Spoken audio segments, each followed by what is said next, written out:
keempat, yaitu persatuan dan kesatuan di lingkungan wilayah kabupaten atau kota. Iya. Tujuan pembelajaran kita pada hari ini yaitu menjelaskan karakteristik wilayah di Indonesia, kemudian 2, menjelaskan makna persatuan dan kesatuan, 3, menjelaskan tata cara berperilaku di lingkungan wilayah kabupaten dan kota, 4, menjelaskan kerjasama yang tepat dilakukan antara pemerintah dan masyarakat di lingkup wilayah kabupaten dan kota, kemudian yang 5 itu menerapkan kerjasama dengan pemerintah daerah di lingkungan wilayah kabupaten kota. Nah,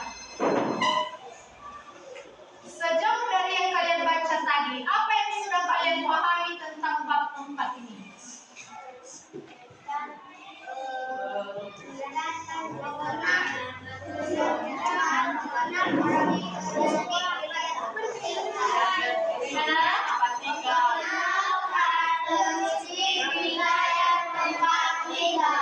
Apa maksudnya itu?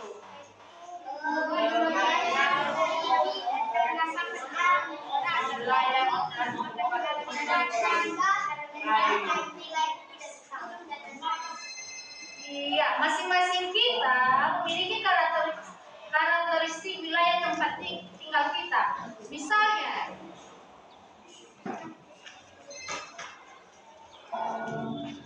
kalian bertempat tinggal di mana saja? Ya, maksudnya ada yang dekat pantai, ada yang dekat pegunungan. Di situ kita mencontoh mengenal karakteristik wilayah tempat tinggal. Ya, penampakan alam daratan. Di situ ada daratan rendah, dataran tinggi, bukit, gunung, lembah, dan pantai. Iya, itu semua karakteristik wilayah kita. Di mana kita berada, di mana tempat tinggal kita. Ya, di mana tempat kita itu berada selalu ada yang namanya karakteristik. Apa aja karakteristiknya? Mungkin di tempat si A ini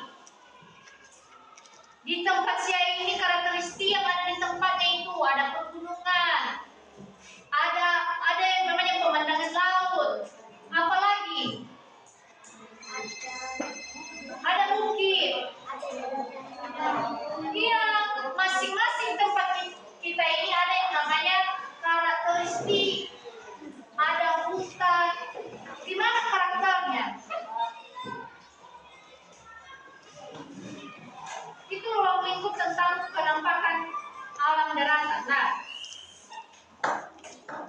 di sini ada penjelasan tentang dataran rendah, hamparan tanah datar yang luas dengan ketinggian kurang dari 200 meter di atas permukaan laut. Contoh pemanfaatan: pemukiman penduduk, lahan pertanian, perkebunan, dan peternakan atau pusat perindustrian. Nah, seperti saat ini, Ibu mau katakan sama kalian, bagaimana tempat kita yang saat ini kita injaki? Termasuk apa? Dataran apa? Iya, di situ kita bisa melakukan yang namanya pertanian. Apalagi yang kita lakukan? Perkebunan, apalagi? Kalian di dataran rendah. Coba kalau misalnya di dataran tinggi, bisa.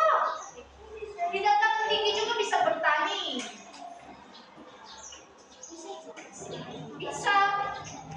Cuman nggak mungkin di atas gunung itu kalian buat rumah kalian. Nggak mungkin kan? Memang di dataran tinggi itu kita juga bisa menempatinya.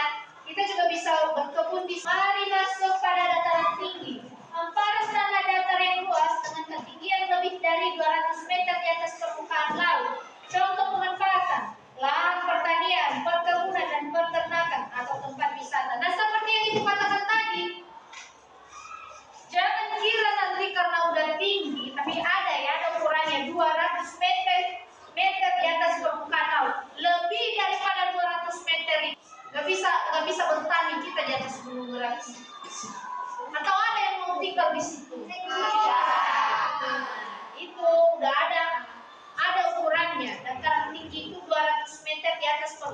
air laut. Nah, di situ kita bisa juga melakukan yang namanya kegiatan pertanian, perkebunan, dan peternakan. Kemudian, selain kegiatan-kegiatan tersebut, ya, bisa juga dijadikan yang namanya tempat wisata. Kalian pernah mendengar yang namanya gunung yang dijadikan tempat wisata? Iya. Apalagi dengan pemandangan yang indah. Kalian pernah ke Sea View Sonata enggak? Iya. Nah, itu termasuk kalau memang udah pergi kalian, tapi mau jelaskan aja ya. Di sana, di area Gunung Story di sana, itu ada pegunungan yang udah dibuat seperti pemandangan-pemandangan. Itu namanya Sea View Sonata. Nah, kita bisa pergi di tempat itu, menikmati keindahan alam, pemandangan-pemandangan yang indah. Itu di Sea View Sonata. Itu pegunungan, itu tempat wisata bagi orang-orang yang mengunjungi tempat itu. Ya, kemudian bukit, benteng alam yang lebih tinggi dari wilayah sekitarnya, ketinggiannya 200 sampai 600 meter di atas permukaan air laut. Itu ya, ukurannya 200 sampai 600 meter di atas permukaan laut. Nah, ada pemanfaatannya ini juga. Bisa juga lahan pertanian, ya. Kalian pernah mendengar tentang Danau Toba? Nah, di situ ada sungai yang mana aliran air dari hulu atau wilayah tinggi ke hilir atau wilayah rendah. Apa yang dimaksud dengan sungai? Pulau dan berdua. Kenapa laut itu disebut asin? Karena airnya itu sangat asin. Iya, kenapa asin? Karena ada ombak. Ada ombak. Iya, memang ada ombak di laut. Kenapa asin? Karena pasirnya asin. Tapi itu kumpulan zat-zat air yang sudah terkumpul di laut sehingga rasanya beda dari yang lain. Jadi asin. Iya, itu banyak zat-zat yang dikandungnya. Laut itu banyak zat yang dikandungnya. Air baru kasih tahu nasi saya. Tercampur semua di laut. Makanya rasa jadi asin. Bukan karena ombaknya. Iya.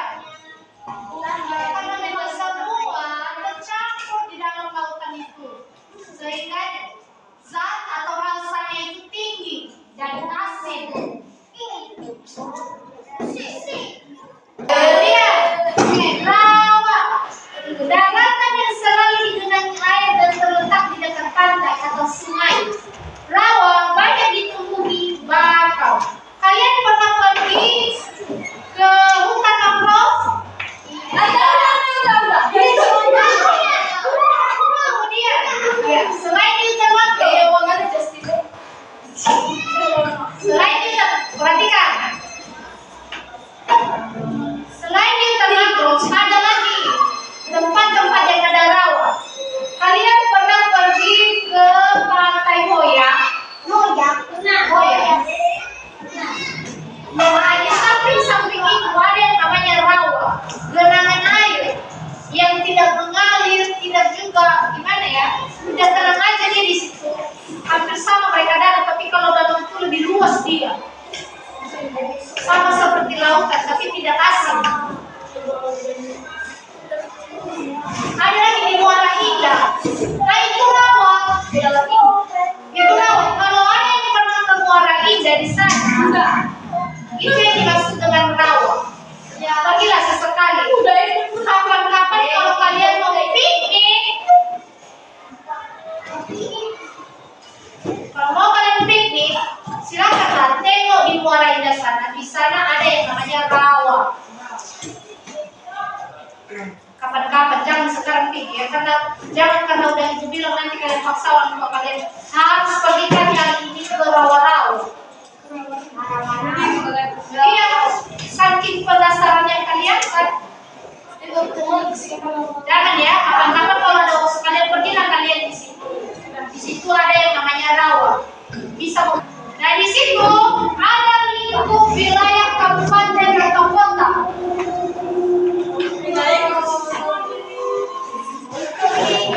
Tulis ya. Di wilayah mana kan kamu tinggal?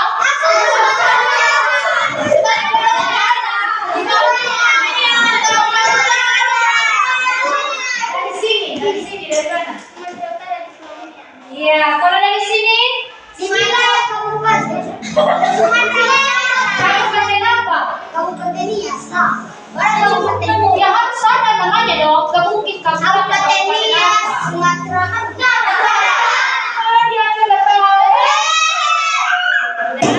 Kemudian, apakah di kota atau kabupaten? Kita ini termasuk kota atau kabupaten?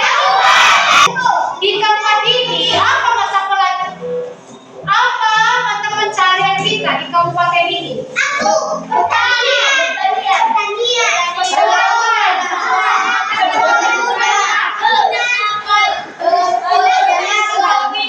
Ya, betul sekali. Ada peternakan, pertanian.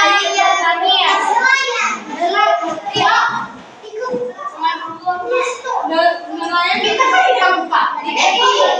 Kalau di kabupaten kan sama kita bisa kalau iya tadi kalau kita ini dekat-dekat pantai berarti kita punya yang namanya apa tadi pelaut. Ada yang pelaut mata pencariannya pelaut. Tapi ada juga sih kalian pernah datang ke Sony kan?